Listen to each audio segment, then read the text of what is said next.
इस्लामाबाद लिए चलेंगे जहां वज़ीर आज़म के बावन खुसूसी अता तारड़ की न्यूज़ कॉन्फ्रेंस जारी है। शुरू करूंगा। ये होता है सर्टिफिकेट ऑफ क्वालिटी। दुनिया में बकायदा ये महारत मौजूद है चंद कंपनियों के पास कि वो वैल्यू कैसे लगाती है।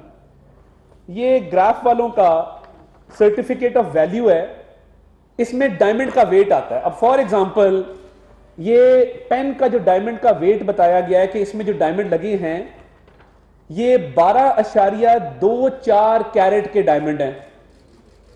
ये सिर्फ मैं आपको कलम का बता रहा हूं कि ये कलम जो है इसमें जो डायमंड लगे हैं उसकी जब वैल्यूएशन की गई है तो ये बकायदा 12 कैरेट डायमंड के मुताबिक की गई है।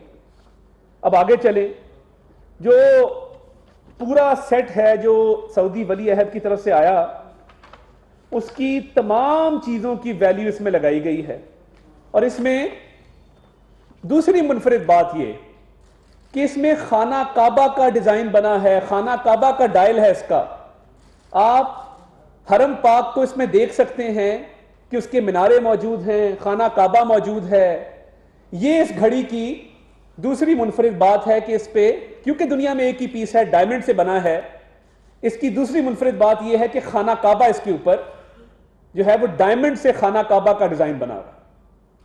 फवाद चौधरी साहब ने कहा कि यह घड़ी इमरान नियाजी साहब ने खरीदी थी, जुर्म माना, तस्लीम किया कि यह घड़ी हमने खरीदी। कितने की खरीदी? 2 करोड़ की। ग्राफ वाले कह रहे हैं और पूरी फाइल कह रही है कि यह घड़ी 1 अरब से ऊपर की है जिस जमाने में आपने खरीदी। आप कह रहे हैं कि यह हमने 2 करोड़ की खरीदी। इसके बकायदा एक एक डायमंड की सर्टिफिकेशन हुई है, एक एक डायमंड की सर्टिफिकेशन हुई है उसके वजन के मुताबिक। डायमंड नायाब चीज है दुनिया में, उसकी कीमत बहुत ज्यादा होती है, वो कैरेट पे डिपेंड करता है कि एक डायमंड कितने कैरेट का है। इसके बकायदा डायमंड्स की, ये मैं आपको दिखा देता हूं, ये डिटेल स्टडी है कि इस डायमंड की शेप क्या है, इस डायमंड की स्पेसिफिकेशन क्या है, ये जो डायमंड इसमें लगे हैं ये दुनिया के किस हिस्से से एक्सट्रैक्ट किए गए हैं। बाकायदा टेक्निकल स्टडी। यानी एक एग्जांपल आपको देता हूं कि जो शेप और कटिंग स्टाइल है वो लिखा है राउंड ब्रिलियंट, ये एक उसकी किस्म है। तो ये ऐसे नहीं होता कि आपने कैबिनेट डिवीजन को दी, इतने मासूम है आप, आपको एक घड़ी का सेट मिला, खाना काबा से डायमंड बनी हुई घड़ी थी, आपने कहा जी मैंने नहीं ली, वो चीफ ऑफ प्रोटोकॉल ने ली, उन्होंने वैल्यू लगा दी सरकारी महकमे ने, तो हमें तो नहीं पता, हमने खरीदी और बेची जरूर है। आपने 2 जराइम तस्लीम किए कि ये घड़ी हमने खरीदी है और खरीद के बेची है। यानी आप ये कह रहे हैं कि जो घड़ी जिसकी कीमत 1 अरब से ऊपर है वो हमने उसकी कीमत 10 करोड़ लगवाई और उसमें से 2 करोड़ सरकारी खजाने में जमा कराया। ये सारा प्रोसेस ही गलत है। ये तो आपको घड़ी पहले लाके डिक्लेयर करनी थी, तोशाखाना में जमा करानी थी, उसके बाद इसकी प्रॉपर इवैल्यूएशन करनी थी किसी वर्ल्ड रिनाउंड फर्म से, और वो इवैल्यूएशन के बाद आपने इसके पैसे जमा करा के। वैसे मैं हैरान हूं, वो सुना था साफ चली शफाफ चली, साफ चली शफाफ चली हम सब ने सुना था। तो क्या ऐसी मजबूरी थी जिसके तहत सऊदी वली अहद का पाकिस्तान को दिया हुआ तोहफा आपने बेच दिया? आपको ऐसी क्या मजबूरी थी? मुझे समझ नहीं आती। प्राइम मिनिस्टर होते हैं ना, उनको तोहफे मिलते हैं। शहबाज शरीफ साहब ने कैबिनेट पूरी लगाई हुई है प्राइम मिनिस्टर हाउस में, आप गुजरे, दुनिया के जो दोस्त ममालिक के जो तोहफे मिले सारे कैबिनेट में लगे हैं, क्योंकि ये आपकी जात को नहीं मिले, ये शहबाज शरीफ को नहीं मिले, ये इमरान खान को नहीं मिले, ये एक दोस्त मुल्क की हुकूमत ने वक्त के वजीर आजम को दिए हैं, ये पाकिस्तानी अवाम को दिए हैं, पाकिस्तान को ये तोहफा दिया है। अब ये मैंने आपको इसके टेक्निकल स्पेसिफिकेशन और इसकी कीमत बता दी कि इसके डायमंड्स कितने कैरेट के थे और इसकी कुल कीमत कितनी बनती है। ये मैंने कागजों के साथ दिखाई है। मैंने फवाद की तरह बैठ के हवाई बात नहीं की 10 करोड़ की घड़ी थी जी, 2 करोड़ की हमने जो है वो खरीदी। इमरान खान को जरूरत क्या पेश आई? यानी बाकी सब चोर है ना जी, 30-30 साल के चोर हैं, वही घिसा पिटा रिकॉर्ड, इसलिए आपके जलसों में लोग नहीं आ रहे, रोज वही बातें करते हैं। 30 साल से ये खानदान रूल कर रहे हैं, गिनती भी पूरी नहीं आती। तो भाई उन खानदानों पे जो आपने इल्जामात लगाए थे अदालतों में साबित नहीं हुए हैं। आपने चोरी की है और ये चोरी है और ऊपर से सीना जोरी है। आप बताएं ना कि ये सर्टिफिकेशन, इसको रद्द करें कि ये वैल्यूएशन गलत है। ये जो डायमंड की स्टडी हुई है इसको रद्द करें कि ये डायमंड की जो हमने स्टडी की है ये ठीक नहीं है, ये गलत स्टडी कराई गई है, ये डायमंड नहीं है और इसकी इतनी कीमत नहीं बनती। यानी अंदाजा करें कि सऊदी वली अहद खाना काबा के डिजाइन वाली एक मुनफरिद और मेड टू ऑर्डर घड़ी आपको गिफ्ट करता है और आप बेच देते हैं, और बेच के सरकारी खजाने में उसका 10% भी जमा नहीं कराते। 20% और 50% की डिबेट में मैं घुसना ही नहीं चाहता। फराह गोगी दुबई जाती है, प्राइवेट जेट पे जाती है, वो $2 मिलियन जो कि 35 करोड़ रुपया बनता है, 35 करोड़ में इस घड़ी को बेचती है। इस घड़ी को, अच्छा अगली बात, आप कह रहे हैं कि ये घड़ी हमने खरीदी और फिर बेची। ये घड़ी दुबई किस तरह पहुंची है? मैं कहता हूं जी उमर फारूक ज़हूर दुनिया का बदतरीन शख्स होगा, मान लें 1 मिनट के लिए, बड़ा गंदा आदमी है जी, उसके खिलाफ वो क्रिमिनल है। आपको सऊदी वली अहद ने जो घड़ी दी है वो टीवी पे दिखा रहा है पकड़ के। वो जितना भी गंदा हो, आपसे गंदा नहीं हो सकता, आपसे बुरा नहीं हो सकता। उसके पास वो घड़ी कैसे पहुंची है? और अगर उसके पास घड़ी वो मौजूद है तो किस जरिए से गई है? क्या कोई बनी गाला से ऐसी मखलूक उसको उड़ा के ले गई जो जहाज की जरूरत नहीं होती जिस मखलूक को? क्या आपके बनी गाला के मोकलीन ले गए वो घड़ी उठा के दुबई और उमर फारूक को डिलीवर कर दी? फराह गोगी दुबई में क्यों है? अगर आपका दामन साफ है, मेरा मुतालबा है फराह गोगी को अगली फ्लाइट पे पाकिस्तान लाएं और उसे क्या तहकीकात ज्वाइन करे और इस तरह कोई एफिडेविट दे दे कि जी ये घड़ी ना मैंने कभी देखी है ना मैंने कभी बेची है। देखिए, पाकिस्तान से बाहर आपने ये तोहफा बेचा है 35 करोड़ का, 2 करोड़ आपने सरकारी खजाने में जमा कराया, तो बाकी 33 करोड़ रुपया कहां है पाकिस्तानी अवाम का? और ये इस तरह का मैटर नहीं कि वो घड़ी थी तो हमने बेच दी। ये अरबों की गेम है। मेरे पास यहां एक रिपोर्ट और मौजूद है, मेरे पास एक और रिपोर्ट यहां मौजूद है, वो उस पर आपसे तफसीली बात करते हैं। मेरे पास दूसरी जो रिपोर्ट मौजूद है, ये तो घड़ी वाला मामला, इसकी सेल का 33 करोड़ रुपया कहां गया, किसके पास गया, कब गया, ये आपको बताना होगा कि ये 33 करोड़ रुपया किसने खाया है।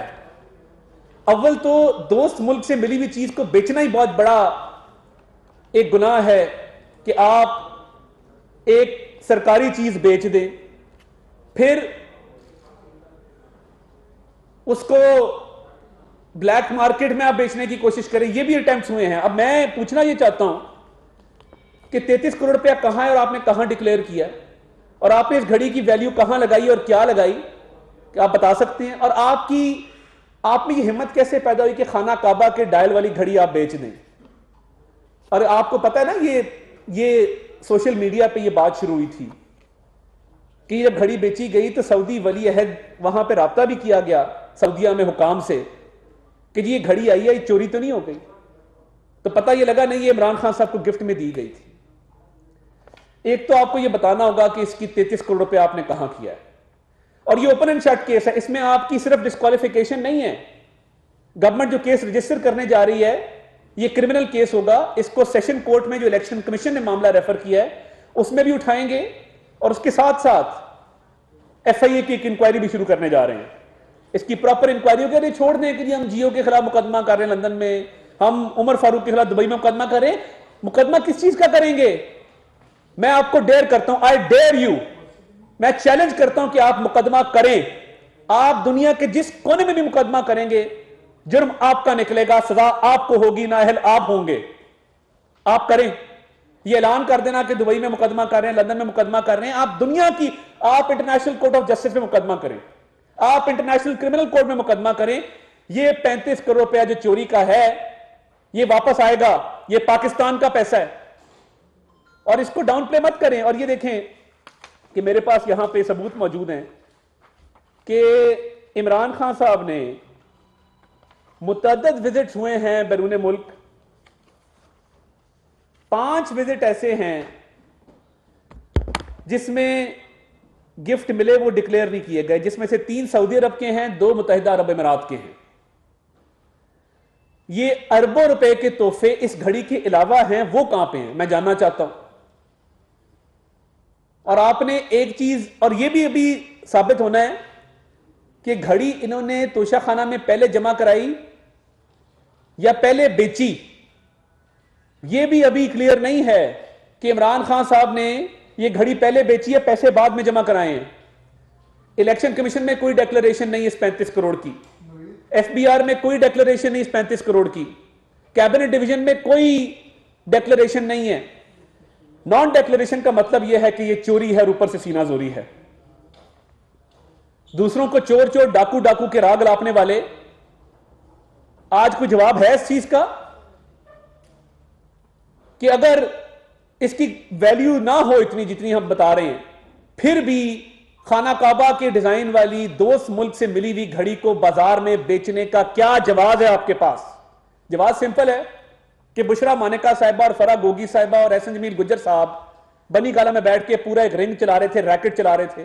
गैंगस्टर नहीं होते, शाम को चीजें लूट के इकट्ठी करके रखते हैं कि जी आज तुमने क्या लूटा, वो कहते मैंने घड़ी लूटी है, तुमने क्या लूटा, मैंने फलां का बटवा निकाल लिया। तो ये जो ठेकेदारों से कमीशन लिया जा रहा था, पंजाब गवर्नमेंट में ट्रांसफर पोस्टिंग का रेट लगा हुआ था और अरबों रुपए लूटे जा रहे थे, तो ये उसके हकायक हैं, ये सामने आ रहे हैं, एक एक करके आपके खिलाफ सबूत सामने आ रहा है। किसी वजीर आजम पाकिस्तान ने इतनी बड़ी चोरी मनसब पे बैठे हुए नहीं की है, और ये आपके खिलाफ कार्रवाई होगी, खातिर जमा रखें। और इसमें आपको कैद भी हो सकती है और इंशाल्लाह होगी, क्योंकि ये घड़ी दुबई कैसे पहुंची है फवाद चौधरी ने कुछ नहीं बताया, इसकी वैल्यूएशन कहां से की है, कैसे की है, कुछ नहीं बताया। फरा गुगी की क्या इन्वॉल्वमेंट है, पहले कहते थे हम फरा को जानते नहीं है, फिर कहने लगे कि वो एक बिजनेस वुमन है, उसकी दफा में आ गए। तो पहला मुतालबा ये है कि फरा गोगी को पाकिस्तान बुलाए ना। ये जैसे ही इख्तिदार खत्म हुआ, क्योंकि फरा गोगी ने अरबों रुपए की चोरी खान साहब के बिहाफ पे की थी और खान साहब इस रिंग के, इस गैंग के सरगना थे, तो उसको दुबई भगा दिया। फेडरल गवर्नमेंट अब उसका रेड वारंट जारी करने जा रही है और फरा गोगी को पाकिस्तान हर हाल में लाया जाएगा ताकि ये तहकीकात मुकम्मल हो सकें। उनसे बहुत सारी तहकीकात करनी है, जिसमें तोशाखाना भी शामिल है, बाकी भी उनके खिलाफ केसेस हैं जिसका वो जवाब देने से कासिर हैं आज तक। तो ये है मुनाफिकत की सियासत और ये है शख्स की हकीकत, जो सारा दिन दूसरों की पगड़ियां उछालता है, सारा दिन दूसरों पे कीचड़ उछालता है, और अपना किरदार यह है कि पाकिस्तान की सुबकी कराई पूरी दुनिया में कि एक दोस्त मुल्क से मिलने वाली घड़ी को बेच दिया। क्योंकि वजीर आजम की दस्तरस में सरकारी खजाना डायरेक्ट तो नहीं होता, वो तो मिनिस्ट्रीज और डिवीजन के पास होता है। वजीर आजम के पास डायरेक्टली एक चीज होती है, वो तोशाखाना है, कैबिनेट डिवीजन के पास है, मगर जो चीज मिलती है वो वजीर आजम को डायरेक्ट हैंड ओवर होती है। तलाशी ली जाए बनी गाला की तो पता लगेगा बड़े बड़े तहफ छुपे पड़े हैं। आपने पानी की बोतल नहीं छोड़ी है, जो साइंस एंड टेक्नोलॉजी की मिनिस्ट्री, वो ग्रीन पानी की बोतल सरकारी महकमा में आपको नजर आती है, वो बनी गाला में आपका 100 कार्टन ले गए हैं। उसकी बात ना भी करें तो इमरान खान साहब कानून और आइन के मुताबिक चोर निकल चुके हैं, वो इस पे नाहल हो चुके हैं, और जिन विजिट्स में अभी उन्होंने डिक्लेयर नहीं किया उसकी भी छानबीन होगी। मगर इस 35 करोड़ की घड़ी जो दुबई में इन्होंने बेची है और जो पैसा गायब किया है और जो पैसा अपने जाती इस्तेमाल में लाए हैं, इसका जवाब इमरान न्याजी साहब को ना सिर्फ देना होगा, इसकी तफ्तीश भी भुगतनी होगी और कानून का सामना भी करना होगा। और मैं एक और मुतालबा भी करना चाहता हूं कि इमरान खान साहब को अपनी पार्टी की चेयरमैनशिप से भी इस्तीफा देना चाहिए। एक ऐसा चोर जो पाकिस्तान को बदनाम करे, पाकिस्तान के एक दोस्त मुल्क से ताल्लुकात खराब करने की कोशिश करे, कि हम क्या जाने जाएंगे दुनिया में कि हमारा वजीर आजम ऐसा चोर है कि वो घड़ियां तक बेच देता है। और वो और घड़ियां होती ना, आती रहती हैं घड़ियां, दुनिया में एक पीस है और वो स्पेशल आपको दिया गया बेचने के लिए। सऊदी वली अहद ने नहीं दिया था जिसको आप बेच दे और उसका पैसा हड़प कर जाएं। और जो 2 करोड़ जमा कराया, चलें इसकी वैल्यू अगर हम 1 अरब 70 करोड़ नहीं मानते, हम 35 करोड़ ही मान लें, तो उसका 20% तो जमा करा देते हैं अगर इसका 35 करोड़ आपने लिया है। 2 करोड़ रुपया जमा कराया है।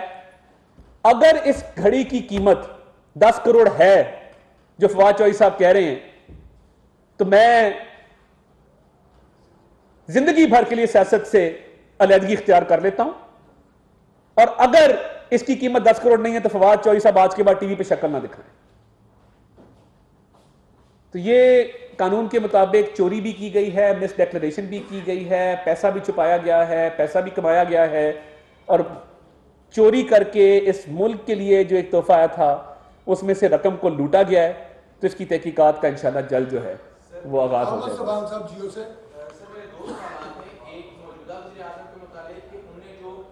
डेली मेल के खिलाफ खुद से ही दावा किया था लंदन में और फिर उसको वापस ले लिया, जिसके लिए उनको बहुत बड़ी एक रकम ही जमा करवानी पड़ी है, जिससे यहाँ पर खिलाफ के जो मुतासरीन है जब उनको रकम दे दी जाती तो उनका बहुत ज्यादा भला हो जाता। एक तो वो क्या वजह हुई कि उन्होंने ये केस वापस क्यों ले लिया।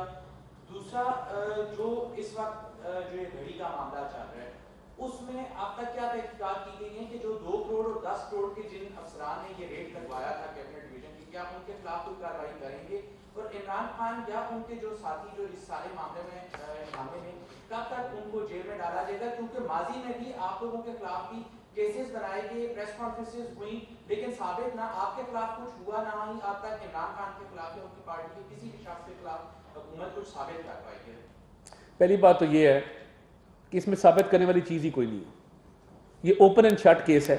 हमारे खिलाफ तो लंबी लंबी कहानियां सुनाते थे ना।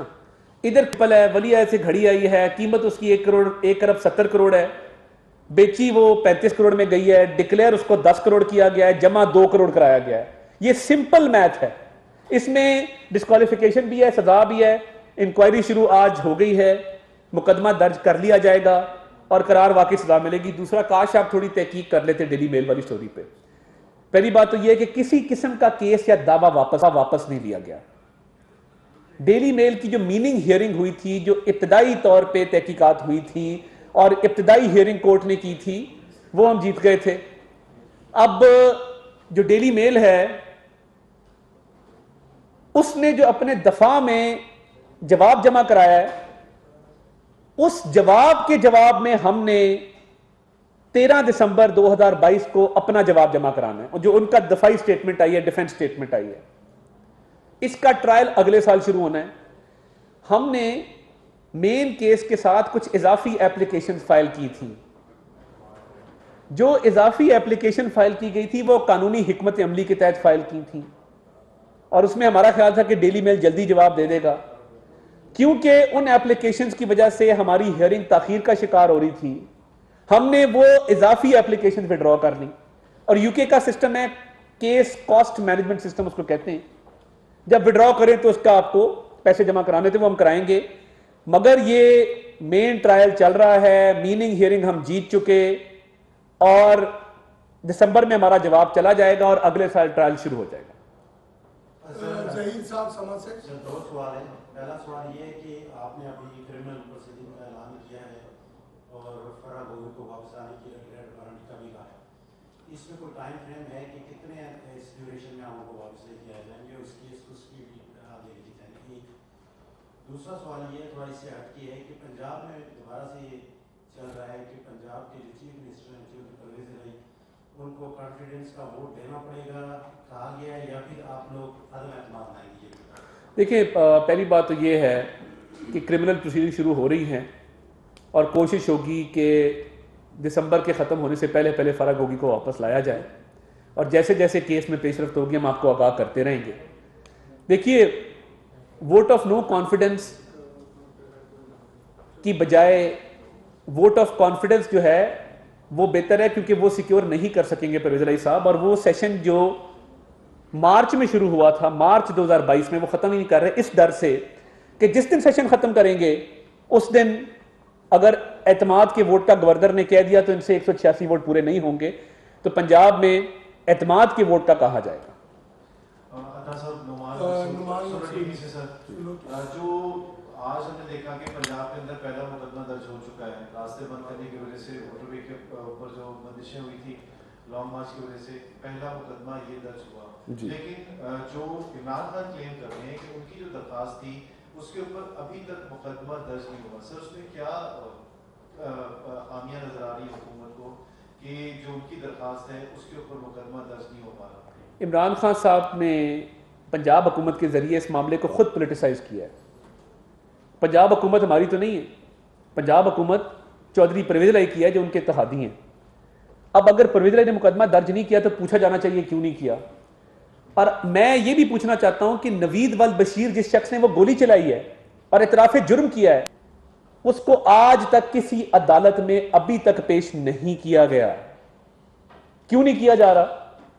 उससे मर्जी की स्टेटमेंट लेने की कोशिश की जा रही है। इसके अलावा 4 दफा JIT तब्दील हो चुकी है, 4 दफा उस वाकये की JIT तब्दील हुई। अब जो नई JIT बनी है उसमें गुलाम महमूद डोगर को